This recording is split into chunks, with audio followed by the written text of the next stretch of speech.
Welcome to নির academy. তো আজকে তোমাদের একটি গুরুত্বপূর্ণ ইন্টারভিউ ক্লাস হতে চলেছে গ্রুপ সি এবং গ্রুপ ডির। তো তোমরা যারা ইন্টারভিউ ক্লাস অনেকগুলো করানো হয়েছে, তোমরা যারা ইন্টারভিউ জন্য প্রিপারেশন নিচ্ছ গ্রুপ সি গ্রুপ ডির, ঠিক আছে, তোমরা অবশ্যই ডিসক্রিপশনে চলে যাবে। এই ভিডিও ডিসক্রিপশনে সেখানে একটা প্লে লিস্ট দেওয়া হয়েছে। সেই প্লে লিস্টে ক্লিক করে তোমরা সমস্ত যে গ্রুপ সি এবং গ্রুপ ডি আমি ক্লাস করাইছি তোমাদের ফ্রিতে, সেগুলো তোমরা অ্যাক্সেস করতে পারবে, ঠিক আছে। তো তোমাদের আজকের যে ক্লাসটির মূল বিষয় সেটা হলো তোমাদের পশ্চিমবঙ্গের 23টি জেলা সম্পর্কিত প্রশ্ন ও উত্তর, ঠিক আছে। তোমাদের পশ্চিমবঙ্গের 23টি যে জেলা আছে, বর্তমানে কয়টি জেলা আছে? 23টি। সেই 23টি জেলা সম্পর্কে কোথায় কি আছে সেখান থেকে কিন্তু প্রশ্ন এবং উত্তর করে ইন্টারভিউতে, ঠিক আছে। যে লাস্ট যে 2016 সালে গ্রুপ সি এবং গ্রুপ ডি ইন্টারভিউ হয়েছিল, সেখানে কিন্তু এই কোশ্চেনগুলো করেছিল, এবং সেই জন্য তোমাদের জন্য আমি এই ক্লাসটি নিয়ে এসেছি, যেটা তোমাদের খুবই হেল্প হবে। এবং তোমাদের এই কোশ্চেনগুলো করলে তোমাদের 100% তোমাদের যেগুলো কোশ্চেন দেবে তোমরা পেরে যাবে, ঠিক আছে, আশা করা যায়। তো অবশ্যই তোমরা এই ক্লাসটি দেখতে থাকো, ঠিক আছে। ঠিক আছে, তো এখানে 23টি জেলাতে সম্পর্কে আমি অনেক কিছুই তোমাদের দিয়ে এসেছি। তবে আমি বলবো, তোমরা যদি 23টি জেলা সম্পর্কে এখানে দিয়েছি, তবে সম্পূর্ণ যে তথ্য, ঠিক আছে, দিলে অনেকটা ভিডিওটা লেন্দি হয়ে যাবে, ঠিক আছে। যেগুলো আমি যে ডিস্ট্রিক্টে বা যে জেলাতে সব থেকে ইম্পর্ট্যান্ট, আমি এগেইনস্ট তোমাদেরকে আমি আবার বলছি, ঠিক আছে, কোনো জেলাতে কোনো কিছু ছাড়া পড়তে পারে, তবে আমি যেগুলো যে জেলার ইম্পর্ট্যান্ট পয়েন্ট যেখান থেকে কোশ্চেন হতে পারে সেগুলো কিন্তু আমি রেখেছি। এখন তোমরা তোমরা যদি বলো যে স্যার আমাদেরকে জেলা ওয়াইজ বা ডিস্ট্রিক্ট ওয়াইজ আমাদেরকে মানে বলে দিন যে কোন জেলাতে কি কি আছে, তাহলে আমি আলাদাভাবে তোমাদের ভাবনা চিন্তা করে ভিডিও প্রোভাইড করতে পারি, ঠিক আছে। কারণ প্রত্যেকটি জেলা 23টি জেলা প্রত্যেকটাতে যদি আমি বলি, ঠিক আছে, কিন্তু লেন্দি মানে অনেক বড় ভিডিও হয়ে যাবে, এবং তোমরা সেটা দেখবে না, ঠিক আছে, বুঝতে পেরেছো। তো আমি যেগুলো মূল পয়েন্ট সেগুলো কিন্তু আমি রেখেছি, ঠিক আছে। আমি কিন্তু প্রথমে এটা বলে দিলাম, পরে কিন্তু তোমরা বলতে পারবে না, ঠিক আছে। তো তোমাদের এই ক্লাসটি যদি করো, তোমাদের যে ইম্পর্টেন্ট যে কোশ্চেন হয় সেই জেলা, সেগুলো কিন্তু আমি রেখেছি এখানে। তোমাদের কিন্তু এখান থেকে যে তোমরা পড়লে পড়বে না, তোমাদের ইন্টারভিউ থেকে স্যার বা ম্যাডাম যারা যদি জিজ্ঞাসা করে এই কোশ্চেনগুলোই করবে, ঠিক আছে। এবং বিভিন্ন ম্যাপের সাহায্যে আমি তোমাদেরকে বুঝিয়েছি, তোমরা আশা করছি ক্লাসটি খুবই হেল্পফুল হবে এবং তোমাদের পছন্দ লাগবে, ঠিক আছে। দেখে নাও, এবার আমি প্রথম দার্জিলিং জেলা এবং কালিম্পং জেলা থেকে কিন্তু এই স্লাইডে আছে। দ্য হিমালয় এবং তরাই অঞ্চলকে বলা হয় দ্য ক্রাউন অফ বেঙ্গল, ঠিক আছে। তাহলে হিমালয় ও তরাই অঞ্চলকে কি বলা হয়? The crown of Bengal. এবার দার্জিলিং জেলা সম্পর্কে আমরা জানবো। তো দার্জিলিং কি নামে পরিচিত? পাহাড়ের রানী, ঠিক আছে। তাহলে পাহাড়ের রানী কোন জেলাকে বলা হয়, বা পাহাড়ের রানী নামে পরিচিত কোন জেলা? তাহলে রাইট অ্যান্সার কি হবে? দার্জিলিং। বা দার্জিলিং কি নামে পরিচিত? পাহাড়ের রানী। এবার দেখো, দার্জিলিং কিসের জন্য বিশ্ববিখ্যাত? আমরা জানি দার্জিলিং দার্জিলিং চায়ের জন্য বিখ্যাত। ভারতের সর্বপ্রথম যে জিআই ট্যাগ পেয়েছিল সেটা হলো দার্জিলিং চায় পেয়েছিল, ঠিক আছে। এটা কোশ্চেন করতে পারে। এবং কত সালে? 2004-5 সালে। ইউনেস্কো স্বীকৃতিপ্রাপ্ত ট্রেন কোনটি? এটা হচ্ছে টয় ট্রেন। এবার টয় ট্রেন যে ইউনেস্কো ওয়ার্ল্ড হেরিটেজ সাইটে যে মর্যাদা পেয়েছিল বা স্বীকৃতি পেয়েছিল, সেটা কত সালে? সেটা হলো 1999, 1999 সালে কিন্তু এটা স্বীকৃতি পেয়েছিল, বুঝতে পেরেছি। এবার কালিম্পং জেলা সম্পর্কে আমরা জানবো। সরি। কালিম্পং কালিম্পং কবে পৃথক জেলা হয়? এটা হয় 14ই ফেব্রুয়ারি 2017 সালে। এবং তার কালিম্পং জেলা যে গঠিত হয় সেটি কোন জেলা ভেঙে? সেটা কিন্তু দার্জিলিং, এই যে দার্জিলিং জেলা, এই দার্জিলিং জেলা ভেঙে কিন্তু এই কালিম্পং জেলা গঠিত হয়, এবং এটা 14ই ফেব্রুয়ারি 2017 সালে। তো মনে রাখা কি, তোমরা জানো, তোমরা ইয়ং জেনারেশন, আমরা ইয়ং জেনারেশন। তো ভ্যালেন্টাইন দিন কবে? 14ই ফেব্রুয়ারি, সেই 2017 সালে কিন্তু এই জেলা গঠিত হয়েছিল। ওকে। কালিম্পং কিসের জন্য বিখ্যাত? কালিম্পং কিন্তু পাহাড়ি সৌন্দর্য এবং অর্কিড চাষের জন্য বিখ্যাত। উল্লেখযোগ্য পর্যটন স্থল হলো ডেলো পাহাড়, লাভা এবং লোলেগাঁও। লাভাতে অনেকজন যায় সেই সৌন্দর্য দেখার জন্য। তো অবশ্যই তোমাদের এই ক্লাসটি মানে এগুলো কিন্তু ইম্পর্টেন্ট, এগুলো কিন্তু বারবার ধরবে। দেখে নাও এবার এবার আলিপুরদুয়ার, জলপাইগুড়ি এবং কোচবিহার জেলা থেকে যেগুলো কোশ্চেন বারবার ধরে, সেগুলো হলো বিখ্যাত বনাঞ্চল বা উদ্যান। তাহলে আলিপুরদুয়ারের বিখ্যাত বনাঞ্চল কি আছে? Boxer tiger. বলে যে বক্সার টাইগার রিজার্ভ কোন জেলায় অবস্থিত? বক্সার টাইগার রিজার্ভ আলিপুরদুয়ারে অবস্থিত। এবং এই জলদাপাড়া জাতীয় উদ্যানও কিন্তু আলিপুরদুয়ারে অবস্থিত। বক্সা টাইগার রিজার্ভ কি? পশ্চিমবঙ্গের রয়েছে দুটি টাইগার রিজার্ভ, একটা হচ্ছে বক্সা টাইগার রিজার্ভ, আরেকটি টাইগার রিজার্ভের নাম কি? তোমরা যদি জানো অবশ্যই কমেন্ট করে জানাবে।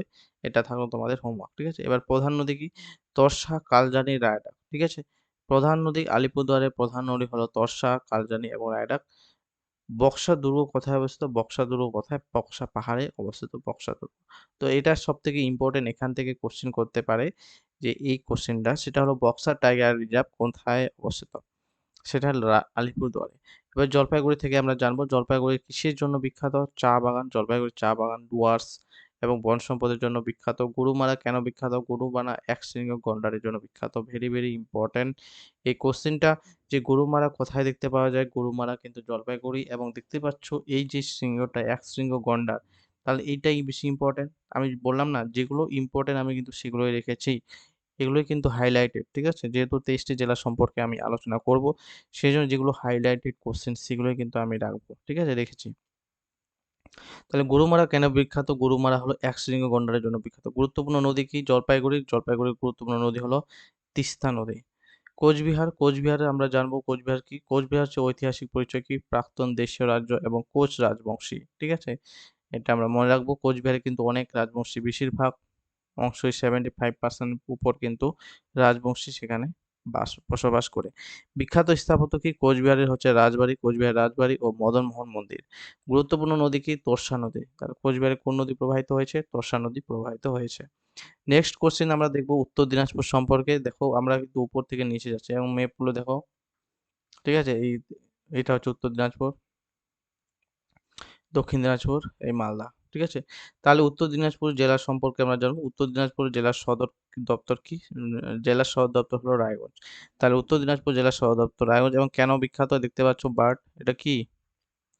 কুলিক পাখিরালয়। তাহলে কুলিক পাখিরালয় কিন্তু রায়গঞ্জ বিখ্যাত এবং পরিযায়ী পাখির জন্য, ঠিক আছে? এবং কুলিক নদীর পাশ, মানে কুলিক নদী প্রবাহিত হয় এই বনাঞ্চলের নাম কুলিক পাখিরালয় রাখা হয়েছে।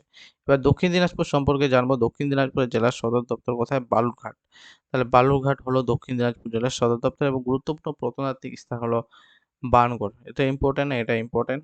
এবং দক্ষিণ দিনাজপুর মধ্য দিয়ে কোন নদী প্রবাহিত হয়েছে? এটাও বেশি ইম্পর্টেন্ট। এটা প্রবাহিত হচ্ছে আত্রাই নদী। এটা কিন্তু পরীক্ষায় বারবার এসেছে এবং তোমাদের কোশ্চেনও করতে পারে। দক্ষিণ দিনাজপুরে যারা ক্যান্ডিডেট আছে চাকরি প্রার্থীদের, তোমাদের দক্ষিণ দিনাজপুর বালুরঘাট শহর কোন নদীর প্রবাহিত হয়েছে? তাহলে আত্রাই নদী, ঠিক আছে? এবার মালদা দেখতে পাচ্ছ, মালদা কিসের জন্য বিখ্যাত? মালদা হচ্ছে ফজলি আমের জন্য বিখ্যাত মালদা। তাহলে মালদা কিসের জন্য বিখ্যাত? আম, রেশম ও গৌড় পান্ডুয়ার নিদর্শন। তাহলে বিখ্যাত আমের জাত হচ্ছে ফজলি, ঠিক আছে? এই ফজলি আমের জন্য কিন্তু মালদা বিখ্যাত। এছাড়া ল্যাংড়া আছে, হিমসাগর আছে। ঐতিহাসিক স্থান কি? ঐতিহাসিক স্থান হলো মালদার গৌড় এবং আদিনা মসজিদ। ভেরি ভেরি ইম্পর্টেন্ট, যেগুলো হাইলাইটেড আমি বারবার বলছি সেগুলো নিয়ে এসেছি এবং সেগুলোই ধরবে, ঠিক আছে? যদি তুমি তুমি যদি উত্তর চব্বিশ পরগনার ক্যান্ডিডেট হয়ে থাকো, তাহলে তুমি মালদার কোশ্চেন ধরলে এগুলোই ধরবে, তোমাকে তো সেরকম মালদা সম্পর্কে ডিপলি ধরবে। তুমি যদি নিজের ডিস্ট্রিক্ট সম্পর্কে আমি বলে রাখি এখানে, নিজের যা জেলা, ঠিক আছে? নিজের জেলা সম্পর্কে তোমাদের এই কোশ্চেন গুলো করলে হবে না, ঠিক আছে? তুমি ধরো উত্তর দিনাজপুর তুমি বসবাস করো বা উত্তর দিনাজপুরের ক্যান্ডিডেট চাকরি প্রার্থী আছো, তো তোমাকে উত্তর দিনাজপুর এই কোটা কোশ্চেন করলে হবে না, উত্তর দিনাজপুর সম্পর্কে আরো কোশ্চেন তোমাকে জানতে হবে। তো কি কি জানতে হবে তোমরা যদি চাও ডিমান্ড করো, অবশ্যই তোমাদেরকে আমি বলে দেবো। ওকে, এবার দেখে নাও নবাব এবং সাধকদের পূর্ণ ভূমি। দেখো মুর্শিদাবাদ বলা হয়। দেখো জেলার প্রধান পরিচয়। মুর্শিদাবাদ জেলা কেন পরিচিত? মুর্শিদাবাদ জেলা হলো বাংলার নবাবদের রাজধানী হলো মুর্শিদাবাদ। বিখ্যাত প্রাসাদ কোনটি? হাজারদুয়ারি প্রাসাদ। পলাশী যুদ্ধ কবে হয়? পলাশী যুদ্ধ হয়েছিল 1757 সালে। বর্তমান নদিয়া জেলার সঙ্গে সম্পর্কিত। তাহলে পলাশী যুদ্ধ কিন্তু মুর্শিদাবাদে হয়েছিল এবং এটা এখন বর্তমান নদিয়া জেলার সঙ্গেও সম্পর্কিত। তো এটা তোমরা মনে রাখবে। এবং বিখ্যাত শিল্প হলো মুর্শিদাবাদী রেশম। তার মুর্শিদাবাদে কিন্তু রেশম প্রচুর পরিমাণে চাষ হয়, ঠিক আছে? রেশম চাষ হয়। এবার নদীয়া সম্পর্কে আমরা জানবো, নদীয়া জেলা সম্পর্কে। তো নদীয়া কি জন্য বিখ্যাত? শ্রী চৈতন্য মহাপ্রভুর জন্মস্থান, ঠিক আছে? তাহলে বিখ্যাত ধর্মীয় ব্যক্তি বিখ্যাত ধর্মীয় ব্যক্তি বা নদিয়া কিসের জন্য বিখ্যাত? শ্রী চৈতন্য মহাপ্রভু। এবং শ্রী হেতেনের জন্মস্থান কোথায়? নবদ্বীপের নিকটবর্তী মায়াপুর। গুরুত্বপূর্ণ নদী কি? এই নদীয়ার উপর দিয়ে কিন্তু ভাগীরথী, হুগলি এবং জলঙ্গি নদী প্রবাহিত হয়েছে।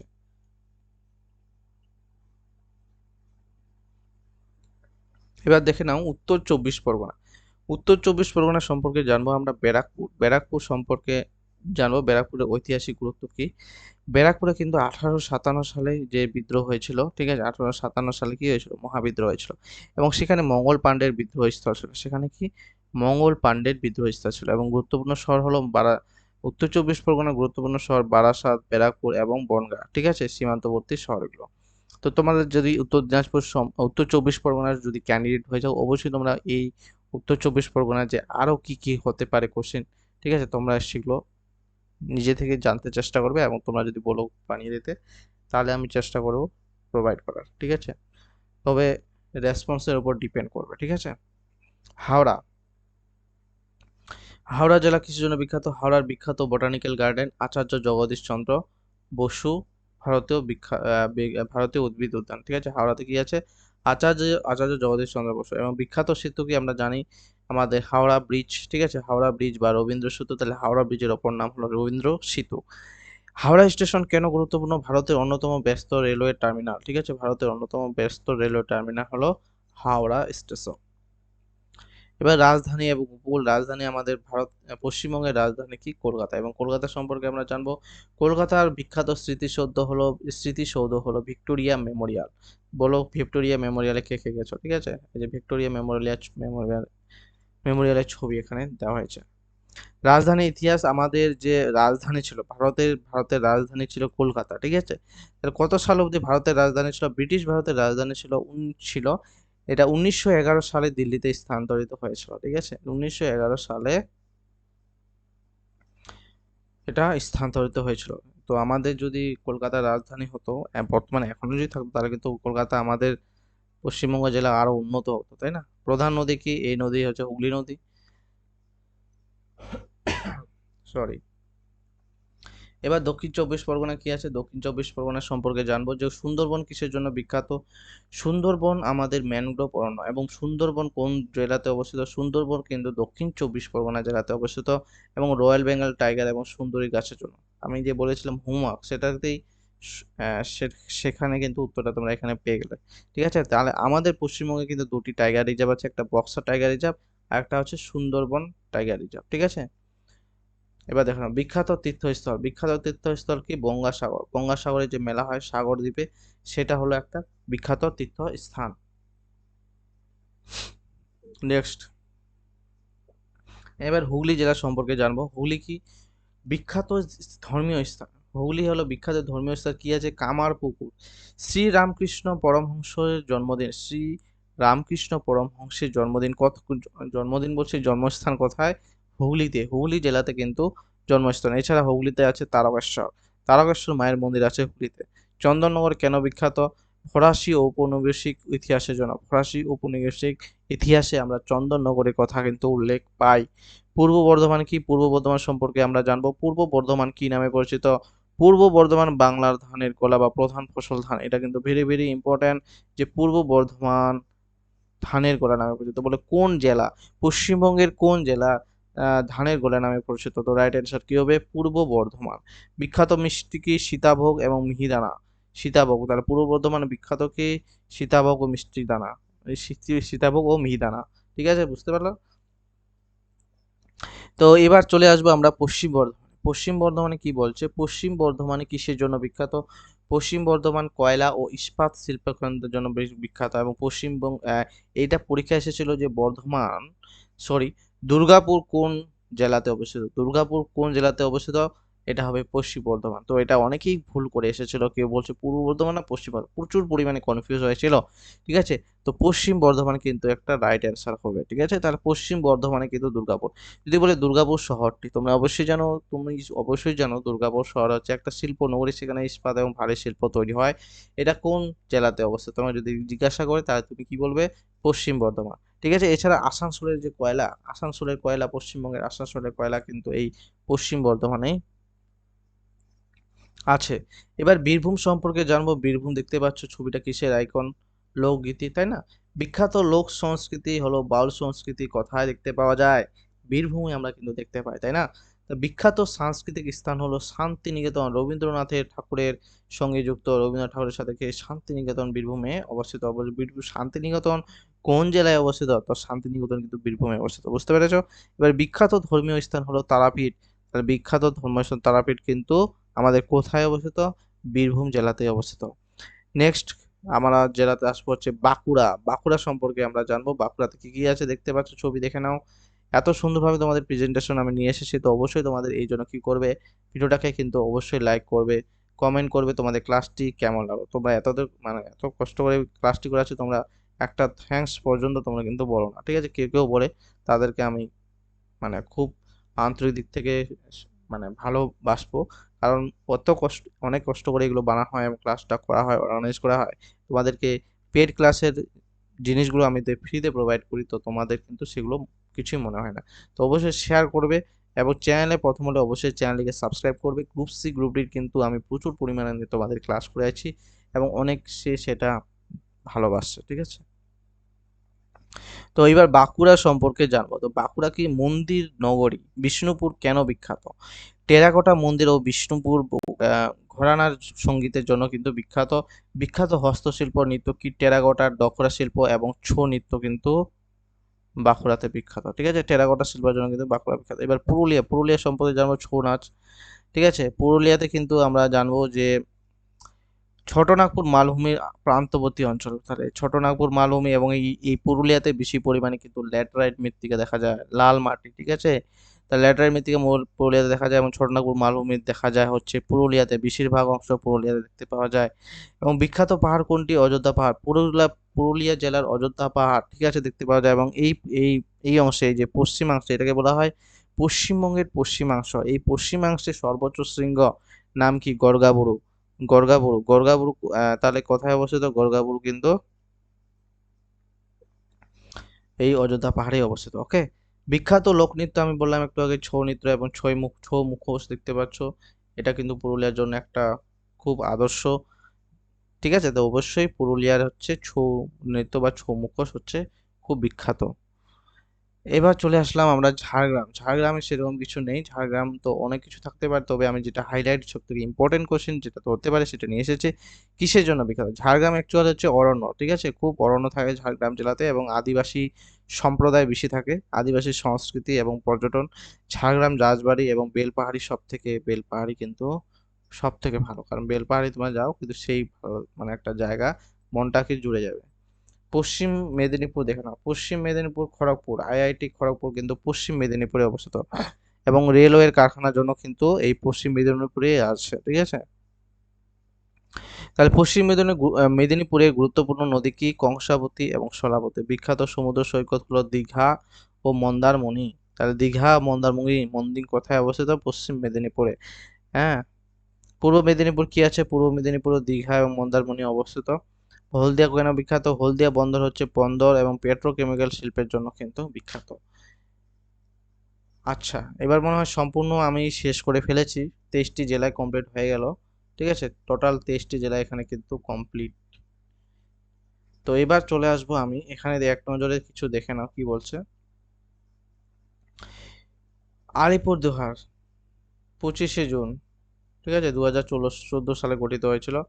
এবার কালিম্পং জেলা কবে গঠিত হয়েছিল? 14ই ফেব্রুয়ারি। কালিম্পং জেলা গঠিত হয়েছিল কত সালে? 2017 সালে। এবং ঝাড়গ্রাম গঠিত হয়েছিল 2017 সালে 4ই এপ্রিল, ঠিক আছে?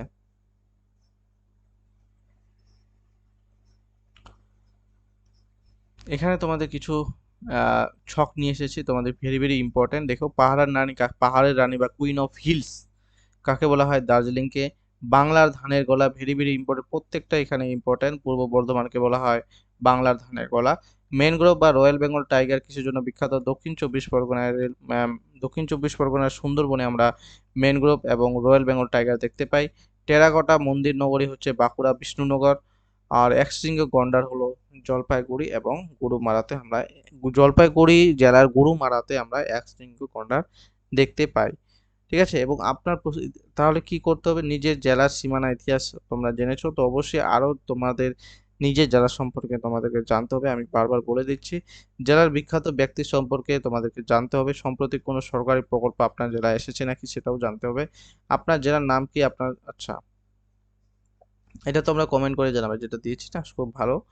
আপনার জেলার নাম বলবেন তো, ঠিক আছে, যারা কোন কোন জেলা থেকে তোমরা দেখছো। আমি আজকে তোমাদের কাছে একটাই একটা আশা করবো, ঠিক আছে, প্লিজ রিকোয়েস্ট করব, তো তোমরা কোন জেলা থেকে দেখছো প্লিজ শুধু এটুকুই কমেন্ট করো। তোমরা যদি অতিরিক্ত কিছু তথ্য না দিতে চাও কি, তোমরা কোন ডিস্ট্রিক্ট থেকে দেখছো এটা তোমরা কমেন্ট করে জানাও, এবং তোমাদের ডিস্ট্রিক্টের উল্লেখযোগ্য কি আছে সেটাও তোমরা কমেন্ট করে জানাতে পারো। তোমরা যদি এটা না জানাতে পারো উল্লেখযোগ্য কি আছে, তোমরা ডিস্ট্রিক্ট কোন জেলা থেকে তোমরা দেখছো একটু কমেন্ট করবে, ঠিক আছে, তা আমারও জানতে ইচ্ছা করবে যে আমার ক্লাসটি কোন কোন জেলা থেকে দেখতেছে, ঠিক আছে। তো এটা তোমরা একটু রিকোয়েস্ট করলাম, ঠিক আছে। তো অবশ্যই তোমরা এটা কমেন্ট করে জানাও যে তোমরা কোন ডিস্ট্রিক্ট থেকে দেখছো। পার্ট টু এর জন্য, আচ্ছা পার্ট টু তোমরা যদি বলতে আরো যদি ভিডিও পেতে চাও এই জেলা সম্পর্কে পার্ট ওয়াইজ, তাহলে তোমাদের জন্য চেষ্টা করবো, অবশ্যই কমেন্ট করবে। আচ্ছা, তোমাদের এই ক্লাসে যদি লিঙ্ক পিডিএফ পেতে চাও অবশ্যই টেলিগ্রাম চ্যানেলে জয়েন হয়ে যাবে, ঠিক আছে। এবং অবশ্যই প্রথম হলে, ক্লাসে প্রথম দেখে থাকলে অবশ্যই, বা চ্যানেলে প্রথম ভিজিট করলে অবশ্যই চ্যানেলটিকে সাবস্ক্রাইব করবে, মাস্ট লাইক করবে, তোমাদের জন্য এত কিছু করে নেওয়া আশা হচ্ছে। তো অবশ্যই কমেন্ট করে যাবে তোমরা কোন জেলা থেকে দেখছো, এবং শেয়ার করবে বন্ধুদের সাথে, ঠিক আছে। তো thanks for watching, keep supporting and learning. আজকের মতো এটুকুই, পরে ভিডিওতে আবার দেখা হবে পরে ক্লাসে। ততক্ষণে ভালো থাকবে, সুস্থ থাকবে, প্রিপারেশন চালিয়ে যাবে। জয় হিন্দ, বন্দে মাতরম।